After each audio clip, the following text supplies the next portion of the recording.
Good evening, racers, viewers, and anyone whose algorithm made a mistake. I'm lapnotcher, 4th degree Taekwondo black belt and regional push-up champion. But today I'm a professional race analyst and full-time winner.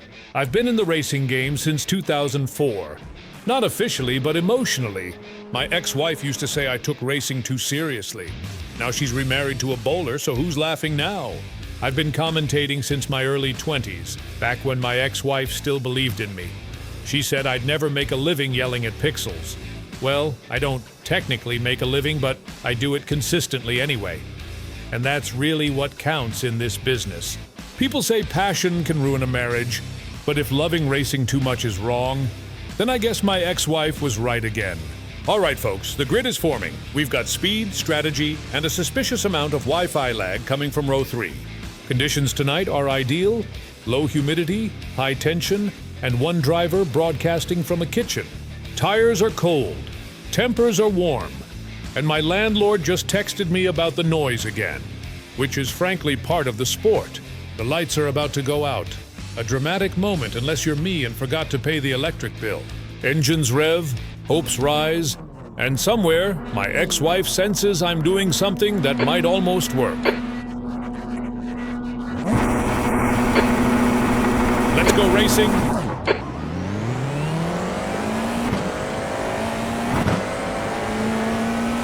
And they're off. Beautiful launch, smoother than my last breakup. 20 racers, one dream, and one commentator still paying off his wheel in installments. They're side by side, closer than my last relationship, and with about the same level of trust. Oh no, one car is blinking, there is contact, and a car is off the track. Focus. That's what separates the amateurs from the almost amateurs. You've got to block out distractions. The chat, the sweat, the crushing memory of your ex saying you lack follow-through. You know, racing isn't just about speed. It's about discipline, precision, and knowing when to let go. 3 things my therapist says I still struggle with. People ask if I could have gone pro, and technically yes. If pro means getting banned from 2 separate go-kart tracks for over-celebrating. I remember one manager said, "Lap, you're not supposed to bring your own trophy." And maybe he was right. Hold everything. This is carnage on a professional level, the kind I usually reserve for my relationships. And now, folks, we'll take a moment for our special fan call-in segment. Remember, your calls fuel the race. Literally, I bought coffee with your energy once. First caller. Hello? You're on the line with lapnotcher. Lap, this is Marvin. You still haven't paid rent. Noise last week was excessive. Ah, Marvin. Yes, well, technically I did pay in emotional currency. And also, technically, I'm waiting for a racing bonus to clear. That's not how it works. Point taken. But listen, I just witnessed car 7 almost collide with the wall. That's focus, Marvin. Very important. Next caller. Hello, you're live. Lap, why is your mail still coming to my apartment? Ah, yes. My ex-wife. I like to keep a sense of continuity. It's been 6 months. Minor detail. Important racing note. You should see the maneuver car 3 just attempted. It's daring. Lap. Exactly. Focus. That's the lesson. And here it is again. The launch. Watch closely. Every inch matters. It's beautiful. The start of every race is like a new beginning. Much like my ex-wife said about our marriage. Only this time, hopefully, no one throws a chair. And they're rubbing side to side like polite strangers in an elevator.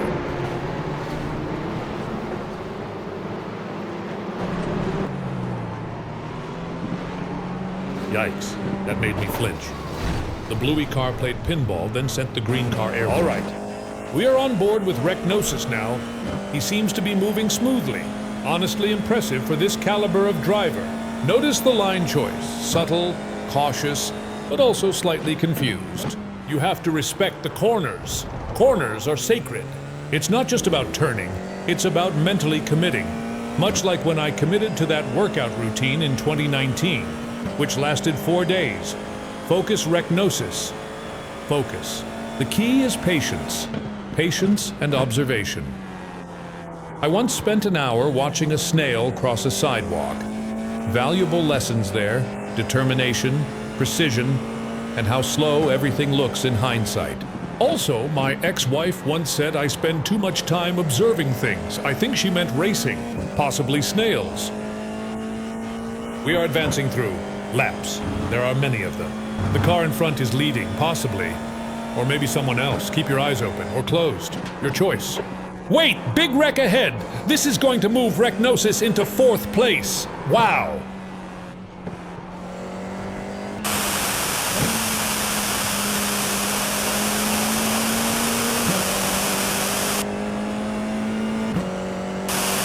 Ladies and gentlemen, I don't even have words. That was less a collision and more a full-scale vehicular demolition.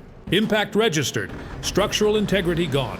Ego of the driver? Probably shattered. That was a textbook example of why racing is dangerous. Digitally, of course. Let's take another look at this heinous wreck. Truly a masterpiece of chaos. And while we do, a quick word from our sponsors, who, thankfully, are still alive. Wrecknosis Sunday Showdown starring Lapnotcher is brought to you by Cash Me Outside Payday Loans. No cap, just cash. Brake Check Insurance, the only insurance company still willing to insure me, Lapnotcher. And by viewers like you. Remember to leave a comment below this video.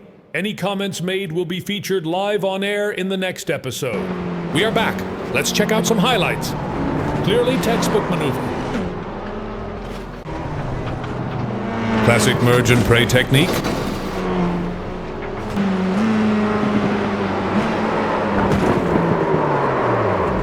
Terrific spin. Masterclass avoidance by everyone else. Racing line, table for 2.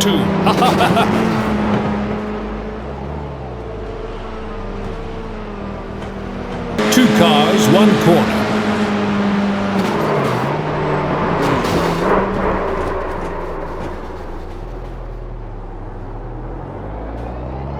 That corner was Everest. Unfortunately, he died on the mountain.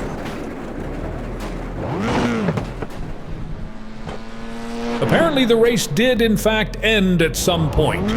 We didn't catch that, but we do have exclusive footage of the winner, Larry Spinelli, performing what I assume are intentional circles. I'll see you next week, race fans. Until then, keep chasing your dreams, because mine filed for divorce 6 months ago.